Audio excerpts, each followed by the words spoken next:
기도하겠습니다. 선하신 하나님, 세상의 소망은 결국 사라질 것입니다.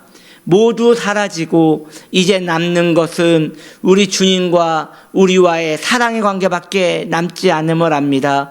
이것이 우리의 소망입니다. 주님, 이 시간 예배를 통하여 우리가 더 주님을 사랑하게 되는 일이 일어나게 하여 주옵소서. 예수님의 이름으로 기도드립니다. 아멘. 우리 하나님 말씀 보겠습니다. 누가복음 4장 18절로 19절, 좀 긴데요, 함께 천천히 읽겠습니다. 시작. 주의 성령이 내게 임하셨으니 이는 가난한 자에게 복음을 전하게 하시려고 내게 기름을 부으시고 나를 보내사 포로된 자에게 자유를, 눈먼 자에게 다시 보게 함을 전파하며 눌린 자를 자유롭게 하고 주의 은혜의 해를 전파하게 하려 하심이라 하였더라. 아멘. 오늘 말씀의 제목입니다. 따라합시다. 사명에 대하여. 오늘 사명에 대하여 한번 우리가 배우고 은혜 받는 시간을 갖기 원하며 사명에 대한 개념을 다시 한번 정립하는 이 시간 되기를 축복합니다. 오늘 말씀은 예수님께서 광야에서 마귀와 대치를 한 후에 승리하시고 제일 먼저 이 세상에 나오셔서 본인이 이 땅에 왜 오셨는지 가장 먼저 선포하는 사명, 선언하는 이야기입니다. 우리 주님께서 광야에서 시험을 당하신 후 이 세상에 나오셔서 이제 내가 이 땅에 왜 왔는지에 대하여 그 방향을 선포하는 사명 포고문을 이제 발표하시는데요. 정리해보면 이렇습니다. 첫째로 가난한 자에게 복음을 전하는 것입니다. 둘째로 포로된 자에게 자유를 주는 것입니다. 셋째로 눈먼 자를 다시 보게 하는 것입니다. 넷째로 눌린 자를 자유롭게 하는 것입니다. 다섯째로 주의 은혜를 전파하는 것입니다. 우리가 방금 읽은 성경의 본문이 그러한 내용이었다는 것이죠. 이 5개의 사명문을 정리해보면 그리스도를 따라가는 길이 이런 것이구나라는 걸 알게 됩니다. 그러나 여기에서 우리가 쉽게 놓칠 수 있는 게 있습니다. 이 5개 사명문을 시작하기 전에 2가지를 먼저 짚고 넘어가야 하는 것입니다. 이 5가지 이전에 우리가 찾아봐야 하는 것은 주의 성령이 내게 임하셨으니 라는 말씀과 내게 기름을 부으시고 이 말씀이 이 사역포고문, 사명포고문 그 전에 먼저 이야기가 시작된다는 것이죠. 얼핏 보면 처음 제가 방금 말씀드린 그 5가지가 사명인 것 같은데 사실 이 5가지는 이 2가지 반응, 주의 성령이 내게 임하셨으니 또 내게 기름을 부으시고, 사실 그건 하나잖아요. 주의 성령이 곧 주의 기름 부으심이니까요. 이 하나의 영향으로 일어난 반응이 이 5가지라는 것이죠. 그러므로 이 첫 번째 그 반응, 주의 영이 내게 오셨으니 이것이 없으면 이 5가지는 해도 안 되고 할 수도 없는 것이에요. 그러면 주의 성령이 내게 오셨으니 혹은 내게 기름을 부으시고, 이것은 곧 무엇을 말하는 것입니까? 사명의 불씨인데 이것은 곧 하나님을 사랑하게 되는 것을 말하는 것입니다. 주의 성령이 내 안에 오시면 하나님을 사랑하게 됩니다. 그러므로 하나님을 사랑하는 것과 주의 기름 부으심은 같은 말이에요. 신령한 세계, 기도 많이 해서 은혜 받는 그런 것이 아니라 하나님을 사랑하는 것이 곧 기름 부음이에요. 그러므로 여러분이 오늘 주님을 사랑하고 있다면 지금 여러분들에게는 기름 부음이 있는 것이에요. 그러면 하나님을 사랑하게 되는 방법은, 하나님은 어떻게 해야 사랑할 수 있는 것입니까? 이건 너무도 쉬운 것입니다. 왜냐?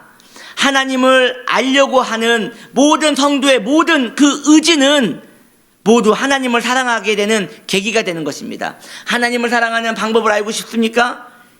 하나님을 향하여 내가 걸어가는 모든 계기가 주님을 사랑하는 그 발걸음입니다.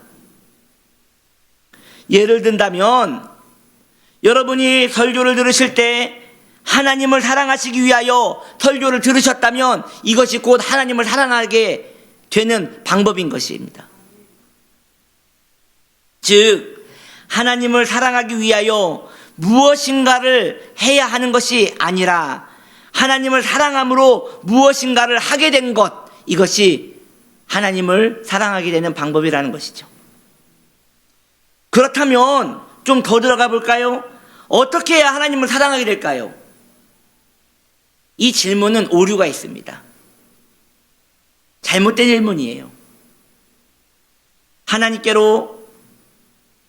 우리가 하나님께로부터 나왔다면 우리는 저절로 하나님을 사랑하게 되어 있습니다.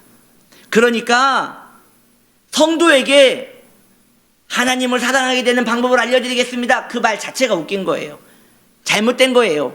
성도는 하나님을 사랑하게 되어 있고 하나님의 사랑으로부터 태어난 자들이에요. 그러므로 여러분 믿으셔야 합니다. 여러분들은 하나님을 사랑하고 있는 중입니다.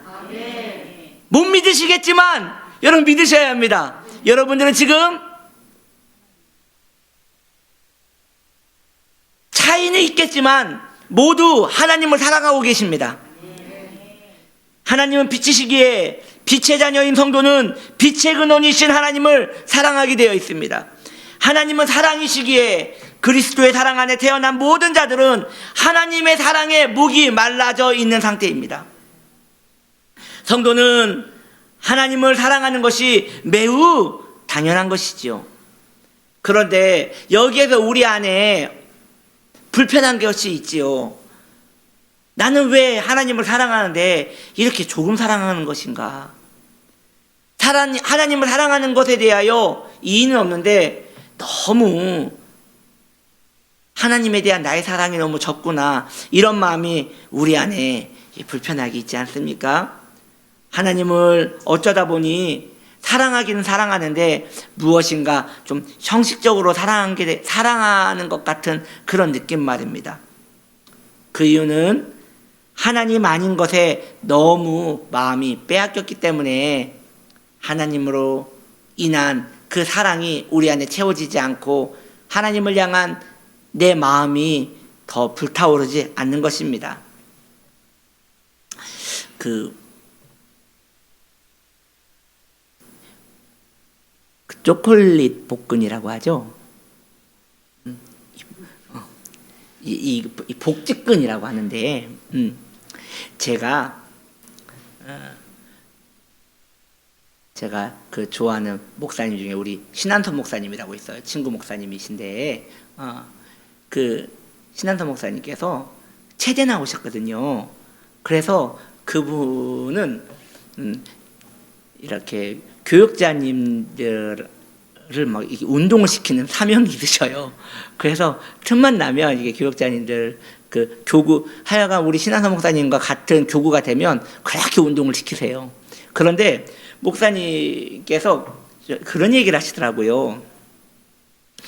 배에 저 초콜릿 복근을 만드는 게 생각보다 어렵지 않다는 거예요. 그럼 저게 어떻게 하면 됩니까 했더니 자기 말만 믿고 정말 아무것도 먹지 말고 한 달만, 한 달도 아니야, 3주만 다음 닭가슴살을 먹으면 아무것도 먹지 말고 3주만 닭가슴살을 먹으면 배에 초콜릿이 생긴다는 거예요. 그래서 제가 해봤겠어요, 안 해봤겠어요? 몇 번 먹었더니 비려서 못 먹겠어요. 정말 맛이 없는 것 같아요. 물론 조리를 좀 하면 맛있을지 모르겠는데 어떻게 저것만 먹습니까? 그런데 연예인들은 저렇게 하나 봐요. 이렇게 단기간에 배에 이렇게 근육을 만들기 위해서 그렇게 하나 봐요. 그 이유가 지방이 빠지면 배에 있는 그 사람의 몸에는 원래 모두 이 복근이 조금씩은 다 있답니다.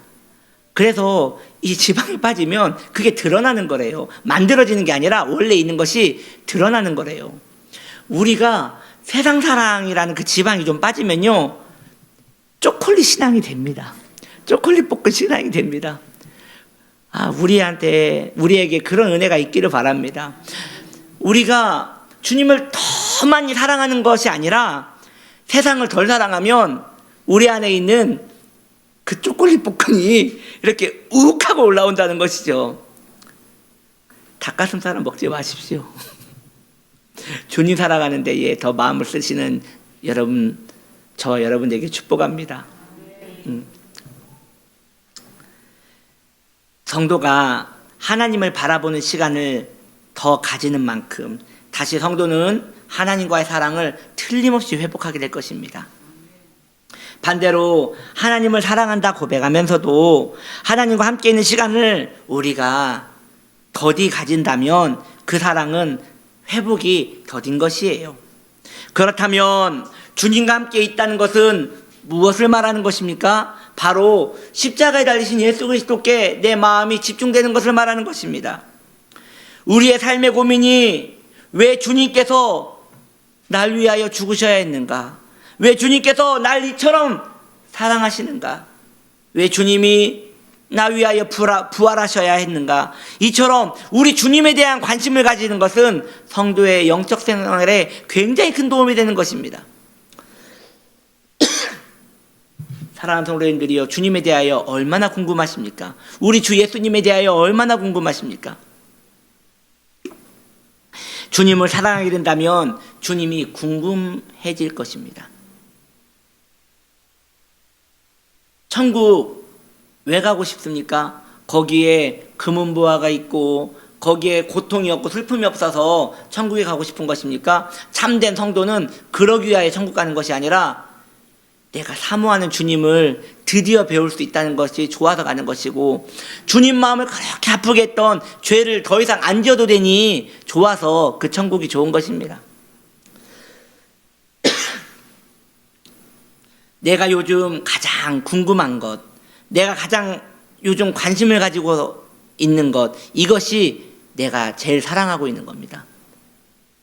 우리가 주님이 가장 궁금하고 주님이 나의 제일 관심이 많은 부분이라면 우리는 주님을 사랑하는 것이겠지요.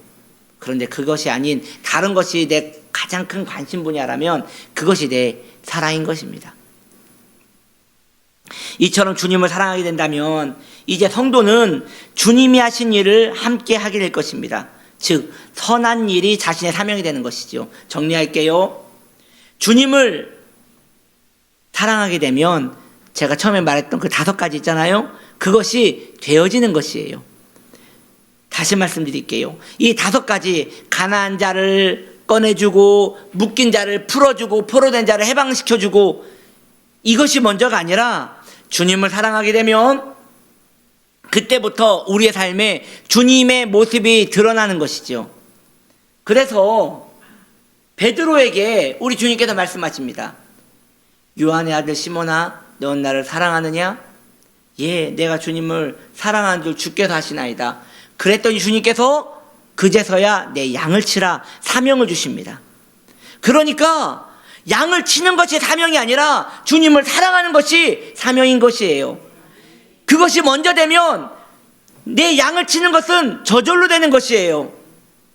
이것이 사명의 우선순위고 가장 중요한 것입니다. 주님을 사랑하기에 예배를 드릴 수 있습니다. 그러나 예배를 드리는 사람이 꼭 주님을 사랑하는 것만은 아닙니다. 주님을 사랑하기에 약자를 보살필 수 있습니다. 구제를 할 수 있습니다. 전도를 할 수 있습니다. 연약한 자를 도울 수 있습니다. 그러나 약자를 보살핀다 하여서 꼭 주님을 사랑하는 것은 아닙니다. 그러므로 우리 주님에 대한 궁금증이 저와 여러분에게 넘치도록 일어나길 축복합니다. 9절을 생각만 해도 내 마음이 이렇게 좋거든. 주 얼굴 배울 때에 내가 얼마나 좋을 것인가. 이런 주님을 향한 궁금증과 사모함과 관심, 이러한 것들이 우리 안에 요동치기를 바라요. 신앙생활의 방법론적인 책들이 무수히 많습니다. 전도를 어떻게 해야 하는 것인가? 기도는 어떻게 해야 하는 것인가? 신앙생활을 어떻게 해야 하는 것인가? 이런 신앙생활의 방법론적인 책들은 제가 볼 때에 꼭 그렇다고 말씀 못 드리겠지만 일단 제가 생각할 때 그 책은 그렇게 좋은 책은 아닌 것 같습니다. 정말 좋은 책은 우리 주님에 대한 책이 가장 좋은 책인 것 같습니다. 그래서 기독론적인 책이 좋은 책이에요. 우리 그리스도를 알아가는 그 책이 굉장히 좋은 책인 것이죠. 제가 언젠가는 읽을 거라고 믿고 있는 책 중에 하나가 제 방에 꽂혀 있는 예수를 바라보자라는 책이 있어요. 그 책이 너무 두꺼워서 2권으로 나눴어요. 한 권이 이만해요, 한 권이. 예수님에 대해서 뭐 이렇게 궁금한 게 많은지. 이 책의 모든 내용이 전부 예수님에 대한 이야기들이에요. 제가 여러분들에게 그 책을 사서 보라는 건 아니고요. 우리의 신앙생활 자체가 우리 주 예수님께 집중되어져야 한다는 것이죠. 그리고 그 주님께로 돌아오는 길, 우리 주 예수님께로 그 돌아오는 길, 주님께 내 방향, 마음에 그 관심이 주님께로 쏠리는 것, 이것을 성경은 무엇이라 말하느냐? 그것이 바로 회심입니다. 회심은 내 죄를 고통하면서 울며불며 돌아오는 그것이 회심이 아니라 우리 주님을 향하여 돌아가려는 모든 의지, 그것이 회심입니다. 주님을 더 사랑하게 되었습니다. 그게 회심입니다. 주님을 향하여 내 마음이 온통 눈을 감으나 뜨나 주님으로 내 마음이 붉게 물듭니다. 그것이 회심입니다. 저는 우리 치유나무교회가 정말 주님과 사랑에 빠졌으면 좋겠습니다. 볼까요? 여러분이 잘 아는 돌아온 탕자라는 그 그림입니다.